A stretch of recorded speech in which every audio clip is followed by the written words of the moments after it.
Ayan mga kamamshi, maray na hapon sa Indogabos. Bali ngayon is gagawa natin ng vlog, yung request ni Ma'am Maricar Williams. Ayan, si Ma'am Maricar, yung kanyang Facebook account. Tapos ito naman yung kanyang request. Ayan. Bali gagawa natin ng vlog ngayon. Pero yun nga, pupuntahan natin yung kanyang nire-request.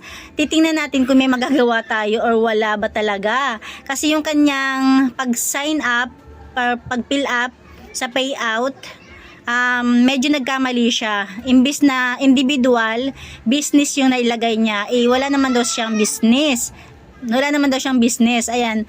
Bali, ngayon dadaan ako sa Chrome, hindi sa Facebook apps talaga. Dahil kapag sa Facebook Chrome, nakikita natin lahat. Kumpara sa Facebook na account or apps, medyo putol-putol. Yan mga kamamshi, keep on watching. Ayan mga kamamshi, bali pupunta tayo sa ating Facebook, pero pupunta kasi ako sa Creator Studio, kaya sa Chrome ako dadaan, hindi dito sa pinaka Facebook account. Kasi dito sa Facebook account, pag dyan ako dumaan, hindi ko nakikita ng buo yung aking Creator Studio. Kaya dito tayo sa Chrome. Ayan, Facebook. Ayan, nakalagin na kasi ako dito. Tapos click lang natin yung tatlong guhit. Tapos yung ating view your profile. Tapos view tools. Ayan. Tapos sa ibaba, ayan, nakalagay business help center. Click nyo lang din yan.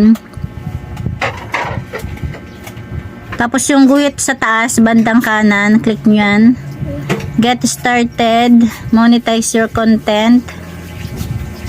Tapos scroll lang kayo pataas. Tapos hanapin nyo lang ito. Ayan. See if you're qualified for in-stream ads. Click nyo lang yan. Tapos scroll lang kayo ulit pataas. Ayan. Start earning.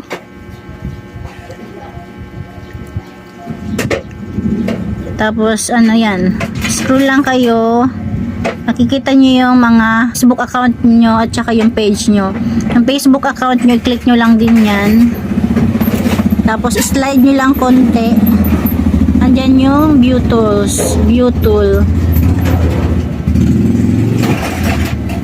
Ayan, di ba? Pag dito ako sa Chrome, kahit papaano nakikita ko siya ng buo, hindi katulad sa Facebook account, kalahati lang. Tapos hanapin ko yung sinasabi ni Ma'am Maricar.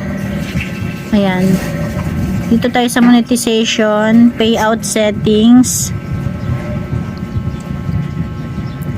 Ito siya mga kamamshi. Ayan, kung mapapansin nyo, meron tayong payout account, payout method, tax information, yung W8 bin yan, tapos payout account NPO.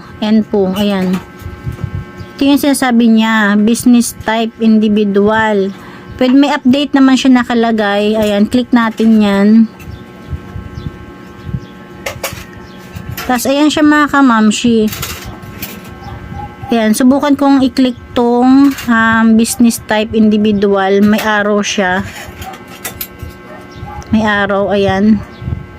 Ayan, hindi talaga siya maklik. Kahit yung country, hindi rin maklik. Ang pwede lang ay yung address, tapos yung email, tsaka phone number. Yan lang yung pwede nating ma-edit, ma-update. Pero yung individual, tsaka yung country, hindi talaga pala siya mababago. Ayan. Pero kung baka may nakakaalam, yan, comment na lang po kayo sa ibaba kung paano ba bago yan yung business type. Ayan, business kasi yung nailagay niya. Gusto niya baguhin individual. Ayan. Kaya ayan, hindi ko masasagot si Ma'am Maricar. Pero kung may nakakaalam, ayan, comment lang po kayo sa ibaba. At dahil hindi nga natin ma-press yan, ayan o. Para lang siyang nanginginig kapag pinipindot. O, ayan, hindi talaga siya nababago. Exit na tayo dyan. Yun lang mga kamamshi, yun lang na aking kunting share.